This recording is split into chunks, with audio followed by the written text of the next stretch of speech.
Hey everybody, it's Lon.TV, and have we crossed the event horizon into the digital games abyss? I think we might be there.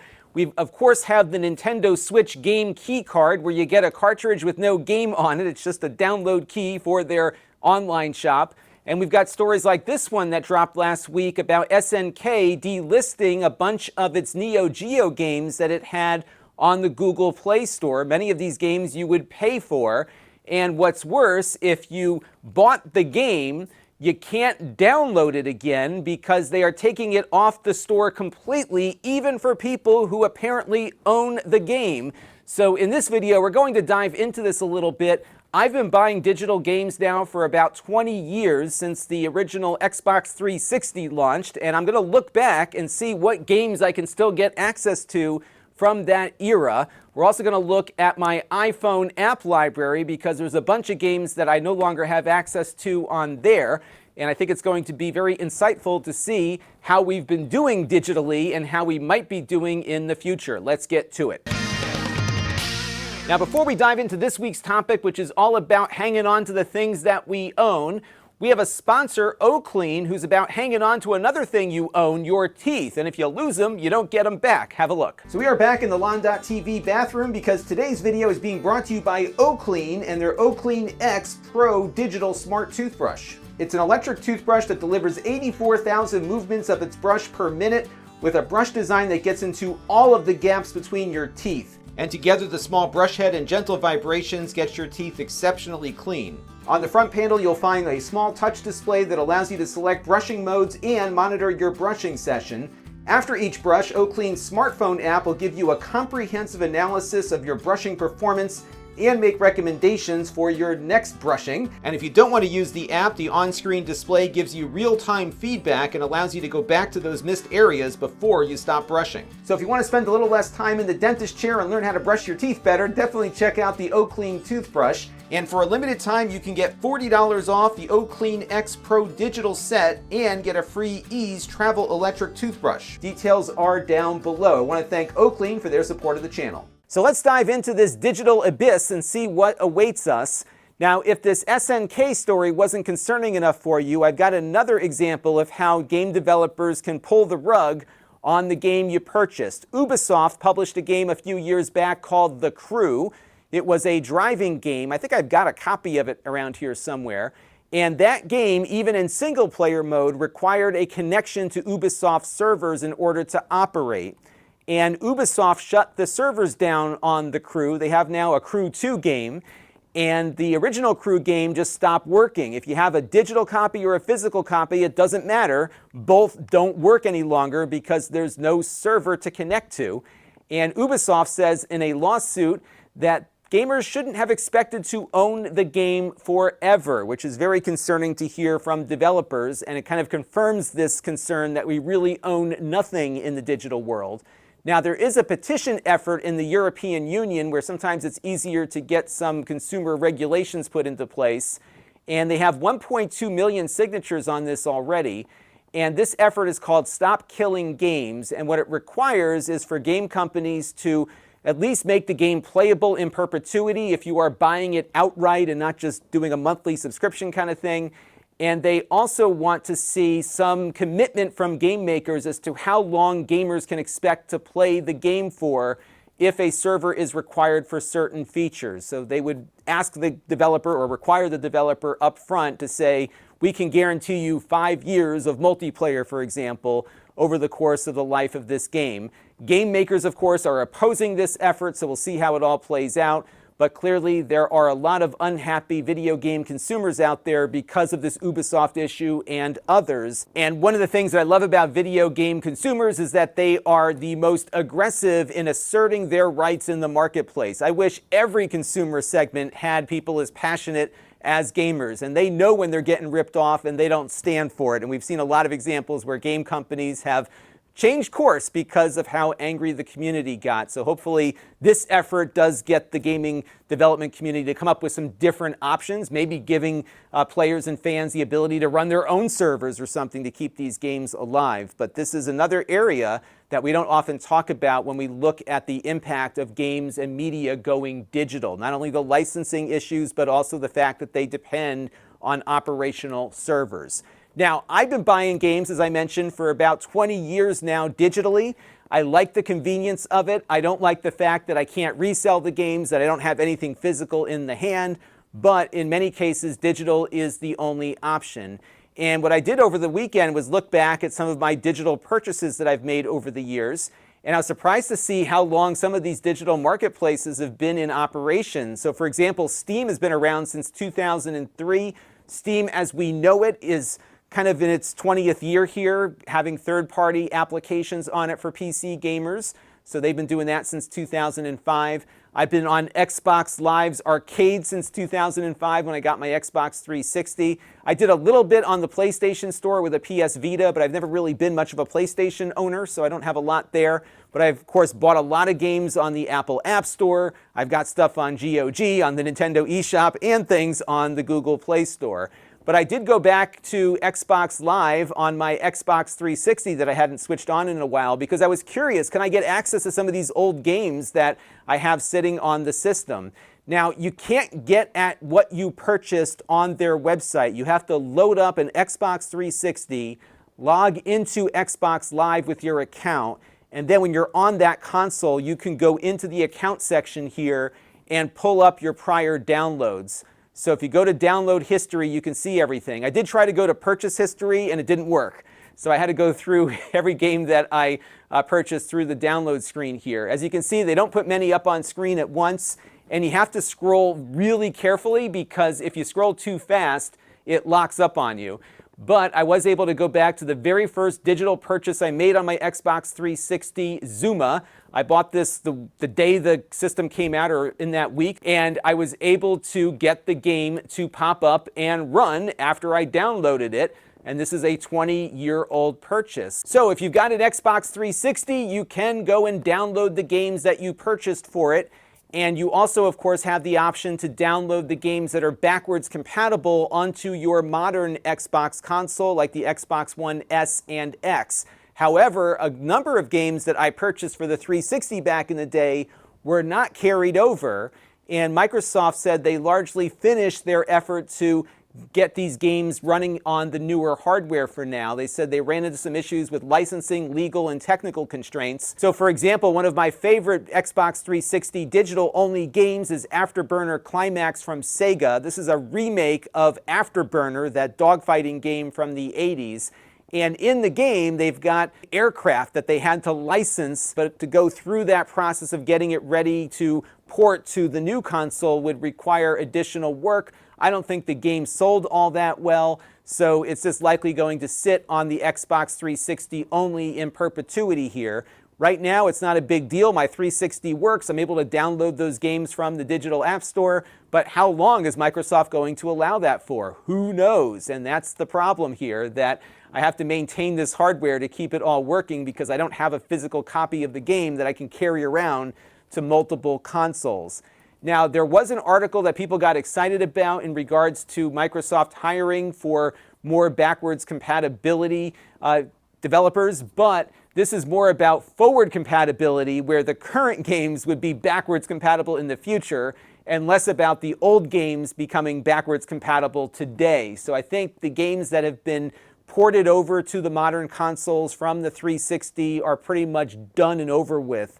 And this is really about trying to keep the current library working into the future, which is good to see, but I'm concerned that a lot of these great games that are digital only on the 360 might go away if Microsoft doesn't want to keep those old 360 game servers working any longer. Now, I've been a customer on Valve's Steam platform since the beginning when Half-Life 2 came out back in 2004 or so. I actually bought Half-Life 2 on Steam because you could preload it onto your computer and have it ready to go on release day. That was a new concept back then, so that is why I did that. And sure enough, I can still play Half-Life 2. A lot of my earlier purchases on there, at least back to 2010, are accessible. I've never seen any game that I purchased on Steam go away, so I think we're okay on the Steam front. I also checked out my GOG library. I remembered when it was still called Good Old Games, where you could buy old games digitally. So I've got my two earliest purchases on there, Wing Commander Privateer, Castles 1 and 2, and Wing Commander 1 and 2.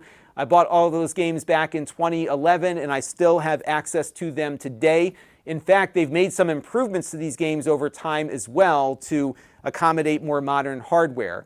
I also checked out my Nintendo 3DS. Unfortunately, when I took it out of the drawer it's been sitting in for years and went to turn it on, it didn't work. I checked the battery and I've got myself a little spicy pillow in there, so I had to order a new battery for my 3DS. So I'll come back to you on whether or not my downloadable content from that console is still available, but at least according to Nintendo, those games are still downloadable, at least the ones that I purchased, even though the store is not operating any longer. But if you check the highlighted section there, Nintendo says my downloadable games are only available for the foreseeable future, and they didn't say forever or in perpetuity. So it's possible at some point they might cut off the 3DS download store and I will be out on my digital-only purchases on that platform.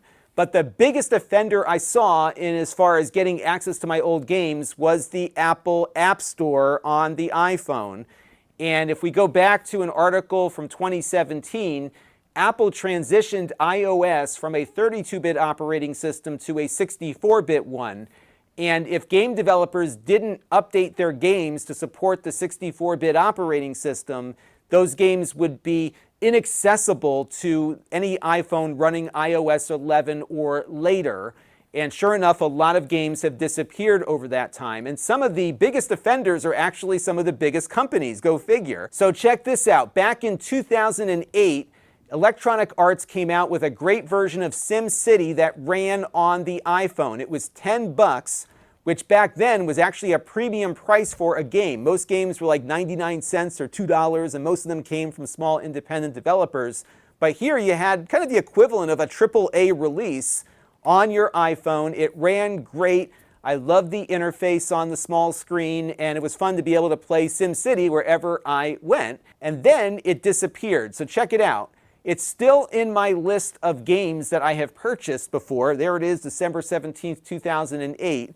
But you'll notice the little cloud icon here is grayed out. I can't download it, can't connect, it says, because this game was wiped off the App Store, including those of us who actually purchased it. I suspect that they just didn't port the game over to 64-bit, which is, I think, what's happened to a lot of these games that you can see but not download.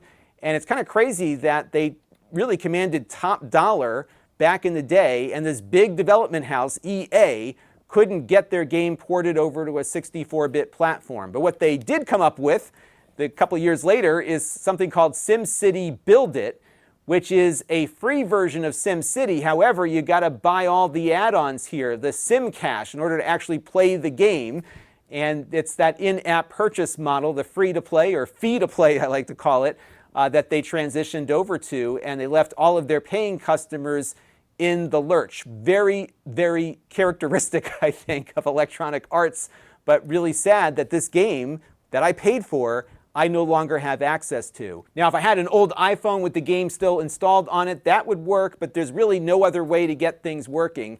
Even if I got one of my old iPhones to work again, I've been trying, the App Store apparently doesn't allow you to download anything onto it because you can't log into your account because the App Store version is so old on the device. So you really are stuck. My friend Metal Jesus actually did something very smart. He keeps an old iPhone around with all of his favorite games loaded up on it. So he has access to these games. But this is really what it comes down to. If you didn't download it before it disappeared, you are out of luck. But I've got an option that might work in the future, which we'll get to in a few minutes. Here's another game from THQ. Now, THQ, of course, went bankrupt, and so did their app library on the Apple App Store. But they had some cool games like Star Wars Trench Run here. This one wasn't going to win any awards, but this was some pretty cool stuff on the iPhone back in its day. This was a $5 game that I purchased, and when I checked my phone and searched for Star Wars purchases that I've made in the past, it's not even on here at all. And the only record I have of ever owning this game was the email receipt I received from the iTunes App Store back in 2008 or 2009, because again, it wasn't showing up on my phone at all. Another game that disappeared from another big brand is Amateur Surgeon, which was an Adult Swim game. And this, as its name suggests, is you're a surgeon and you have to operate on people. It was actually kind of fun. And this one also disappeared, and also a game that I paid $5 for. And there's a bunch of others that I found missing from my App Store library here, like Sky Smash and Fast and Top Gun, and a bunch of others from smaller developers as well. So all in, I'm probably out about $25 or $30 in game purchases that I can no longer get access to, and many of these are just missing from my prior purchases completely. And I wonder how many millions of dollars worth of games have been basically swiped out of people's game library, whether they remember the games or not. And this is one of the concerns that we've had for many years about what digital ownership would look like. And although some of the bigger video game players have been able to keep your access to the games intact, if the iPhone example is any indicator, it may not be like that forever. As Nintendo says, it's the foreseeable future. Now, if you have some apps that you notice missing after watching this video and you can't get at them through the typical means, you might be able to get them working again through the IPA software archive on the Internet Archive. I was able to find every game that has been taken out of my library available here. You do have to jailbreak your phone first to get it to work, but it's possible to get things working again. But you can't run these games on a new iPhone. You got to get your old one out to get these games working. So you need an iPhone that was running on the 32-bit iOS operating system. You've got to make sure it is still on one of the 32-bit versions of iOS, basically iOS 10 and back.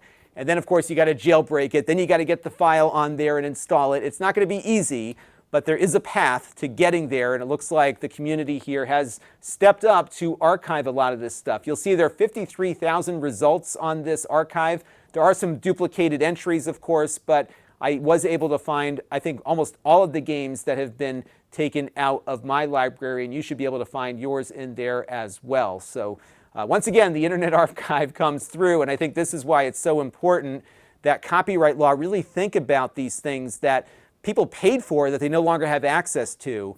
And hopefully that's something that we can continue advocating for as consumers. So there you go. That's your digital abyss.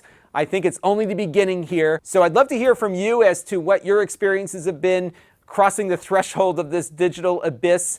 And I'm really curious to hear from folks who have lost access to games. Maybe your account got suspended. Maybe something else took place that you didn't have control over, and you lost access to maybe thousands of dollars worth of purchases. This is a real problem, I think, going forward, and there's really no law or statute out there to protect consumers when it comes to what we buy online, at least in digital form. That will do it for this one. Until next time, this is Lon.TV. Thanks for watching.